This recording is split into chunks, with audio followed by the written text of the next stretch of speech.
Good morning, you guys. This is Monty, once again from DPO Surveillance Equipment. How you guys doing today? We got a nice day out today. It's going to be a little bit cooler, that's for sure. Birds are chirping, nice fresh air out here in Camarillo, California. Not a whole lot going on. Smooth sailing, as I like to have it. No bills, no debt. Waiting on Bitcoin to take off, or waiting for the whole world to catch up with what we've been evangelizing about as far as Bitcoin and blockchain is concerned, which is pretty cool. So we just have to be patient, right? Just like the internet took a little bit of time to finally get to the point where it is now. It's going to be the same with with Bitcoin and blockchain and cryptocurrencies overall. So trading in and out, jumping in and out, and all of that. What else is going on? Let's see.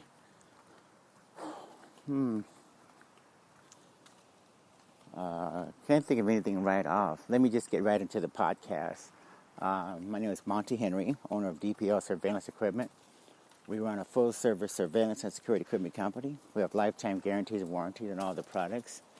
24/7, 365 tech sales and customer support. The largest inventory of items that not only can you buy, but you can rent or you can lay away. In addition to that, we have a huge and growing articles directory, podcast directory, video demonstration videos, video library, just a full-on multimedia center. All that information is free. Go there, peruse the media center, and take a look at the content that we've published. Certain topics, a lot of topics, like health and fitness, cybersecurity, economics and finance, what else?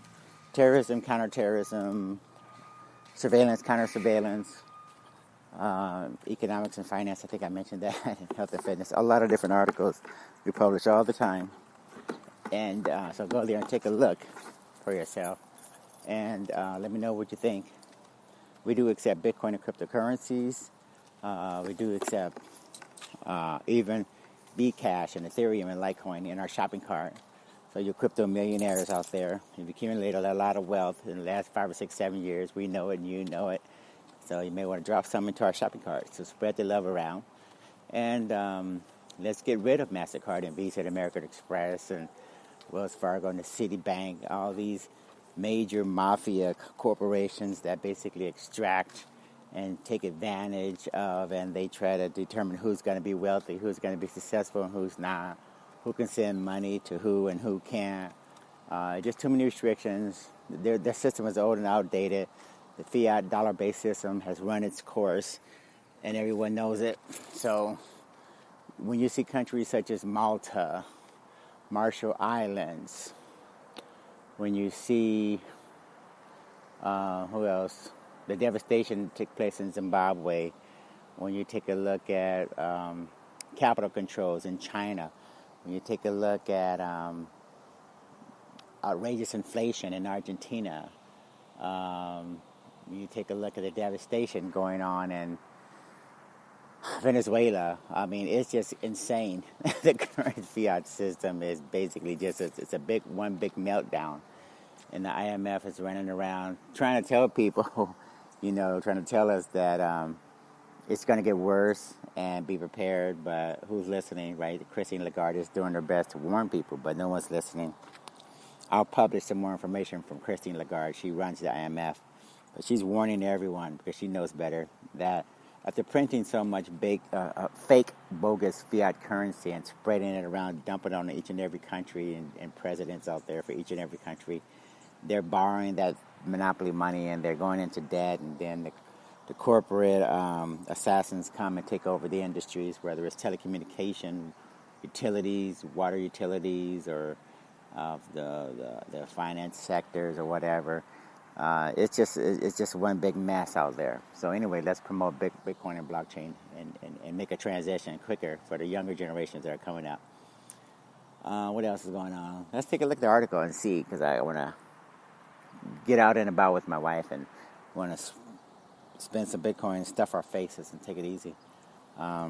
Today's topic, by the way, what is it called? Trump administration sues over California net neutrality law. Justice Department contends state overstepped authority after Governor Jerry Brown signed law Sunday. California Governor Jerry Brown on Sunday signed a bill reinstating Obama-era open internet rules in the state, and the Justice Department responded almost immediately with a lawsuit seeking to overturn the law. In a statement, Attorney General Jeff Sessions said that the federal government, not the states, could oversee the internet, and California had enacted an extreme and illegal state law attempting to frustrate federal policy. Now, this is the most stupid statement imaginable. You think about it.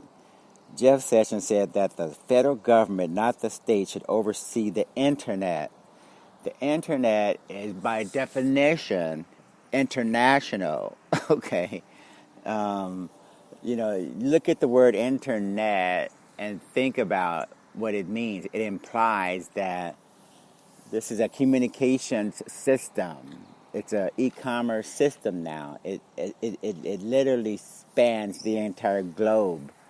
That's why it was created, to be redundant and self-healing, and such that you can't take it down. We shouldn't have to worry about these various choke points where you can get on and I can't get on, and I can read material from this country or that country and you can't, and you can't say this and send it and I can, and I mean, just this is a convoluted mess.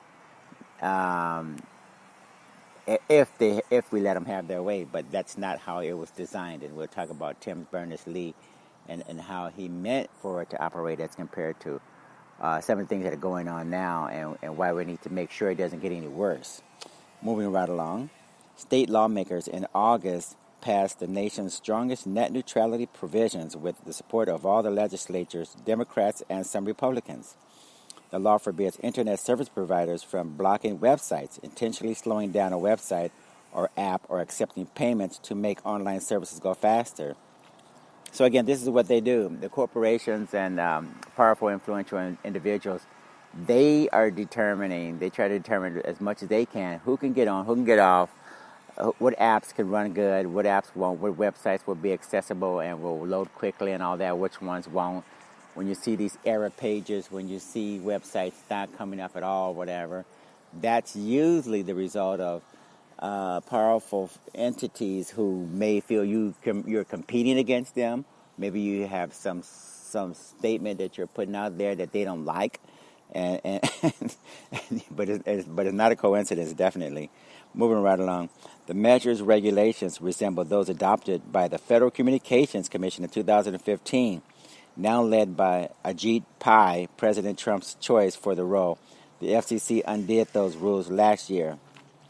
Just so you know, this Ajit Pai has his head up his ass, and he doesn't have a fucking clue in terms of what he's actually doing, the devastation that he's causing, the ignorance that he's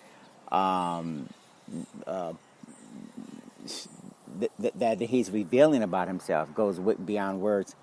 Ajit Pai needs to step down immediately, because going into the 21st century, competing against Japan, competing against China, competing against various countries who have infrastructures where they're putting billions and billions of dollars into, we can't afford to play kiddie games, based upon catering to corporations who think that the fax machine is state-of-the-art technology. We need to move into the 21st century, and we need to do it rapidly, and we need to do it with a lot of financial resources, and we need to take into consideration how things are evolving. We have a decentralized network that's evolving. That is the internet. That is Bitcoin. That is blockchain. That is cryptocurrencies overall. Data should be decentralized. We've learned the lesson with Facebook. Mark Zuckerberg is looking like a big idiot right now because he didn't get it when it comes to decentralizing data, for instance. In a lot of government operations, the Office of Personnel Management hacked for millions of data records and such. All sorts of, the IRS hacked. Everybody's getting hacked because they don't get it as far as what decentralization what decentralization means. Okay, they're just a little bit slow in the brain. Moving right along. Experts expected a legal showdown over the California measure. Mr. Pai, in a recent speech, called California's measure illegal. In rolling back the Obama-era rules, the FCC claimed to preempt any state rules. Again, the FCC is about as ignorant as they come. Just so you guys will know, a lot of comments that are submitted on the FCC's website that are supposedly from the public, they're actually fake.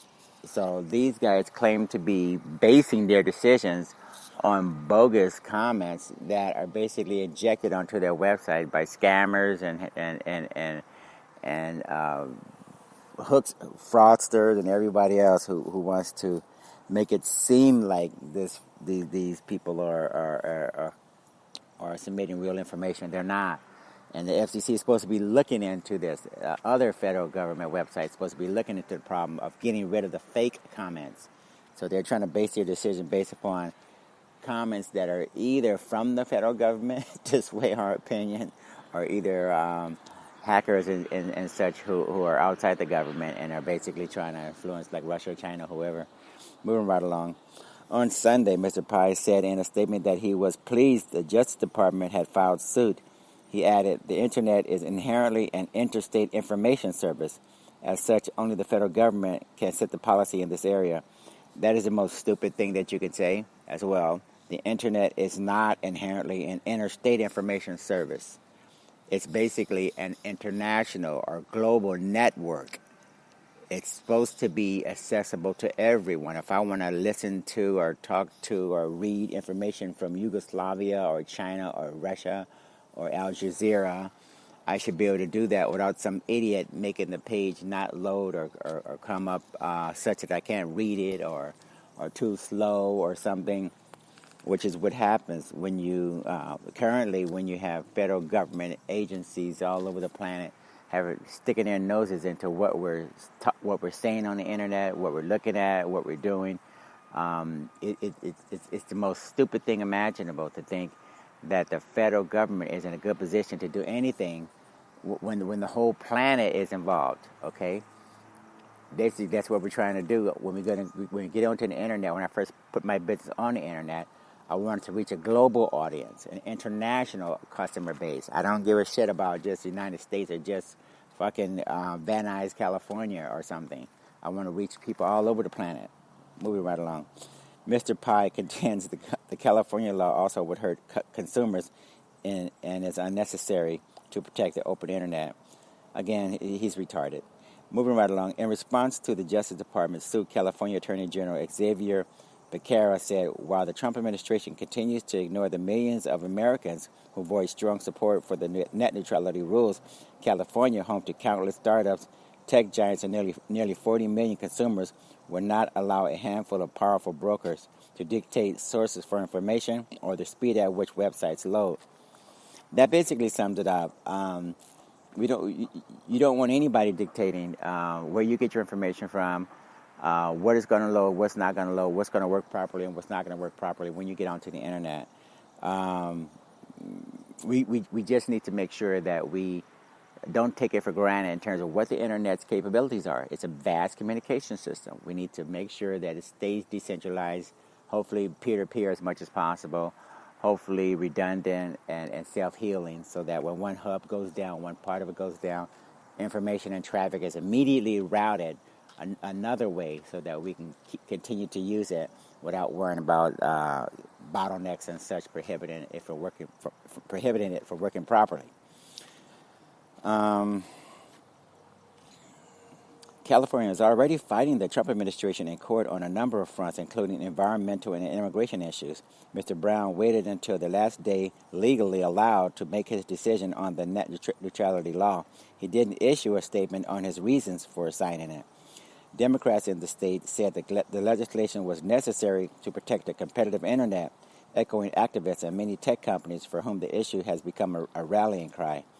Net neutrality at its core is the basic notion that we each get to decide where we go on the internet, as opposed to having that decision made for us by the internet service providers, said State Senator Scott Wiener. a San Francisco Democrat who wrote the measure, said after Mr. Brown signed it Sunday, but before the federal government lawsuit. Today marks a true win for the internet and for an open society. The governors of 6 other states, Hawaii, New Jersey, New York, Montana, Rhode Island, and Vermont, have signed executive orders reinstating some net neutrality provisions. Oregon, Vermont, and Washington also have enacted net neutrality legislation. So this looks like there's an abundance of states and a number of individuals, not to mention Silicon Valley, that understands the implication of what the internet actually is for and what it represents. So there's going to be a lot of lawsuits, but California pretty much, just by way of its largesse, dictates pretty much what happens and reverberates throughout the nation.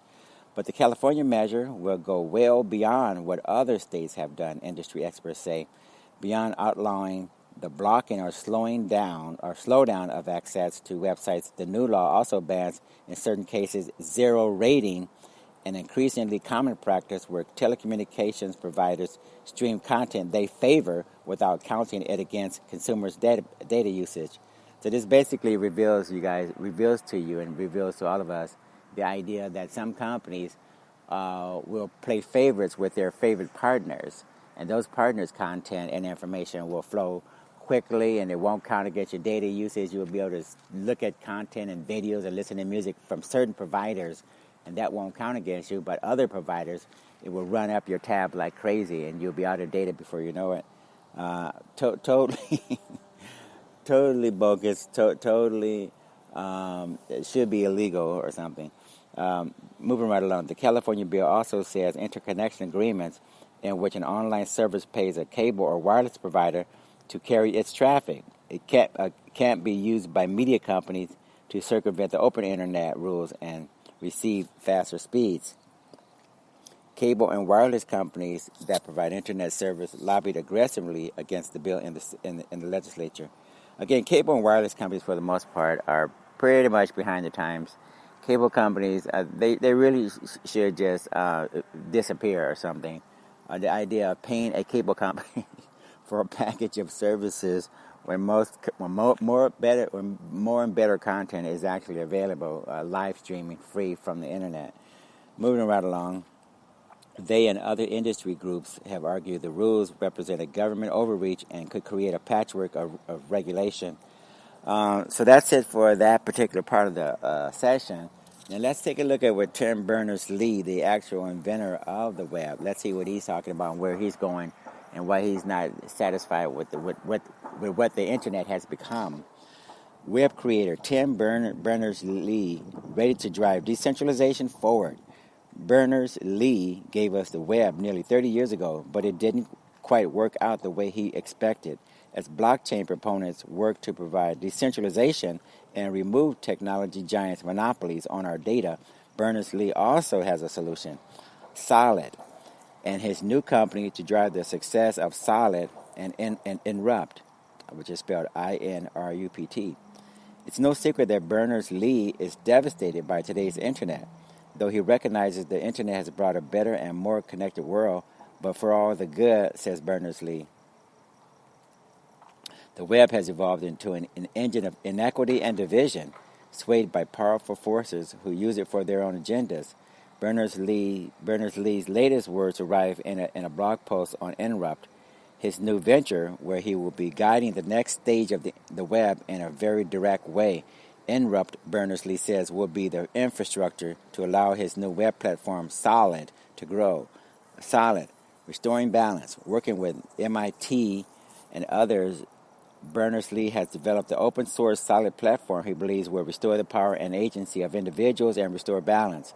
Solid's focus is on giving individuals complete control over data, giving users a choice where data is stored, and letting users decide which applications people or groups can access, which elements of data. Users will be able to share the data they choose, and applications will be able to use the same data at the same time. Solid is being built for individuals, developers, and businesses, and the Web Genius sees multiple market possibilities, including Solid apps and Solid data storage.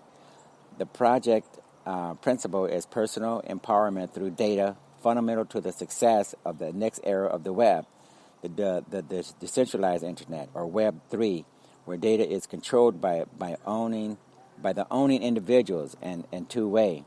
I perfectly agree with that part. If we can harness and take back control of our own data, and then and allow others access to it on a permission basis, as you delegate access to your own data, you can put time locks on it. You can put a certain amount of information out there, different levels of permission at different times for different people, different companies, or something like that. That's the way we should go. And I think he's probably spot on if that's what he's trying to accomplish. Berners-Lee infers that Solid will have a cost to the user, but says people want apps that help them do what they want and need to do without spying on them. I agree with that part. Apps that don't have an ulterior motive of distracting them with propositions to buy this or that. That's true. We don't need that.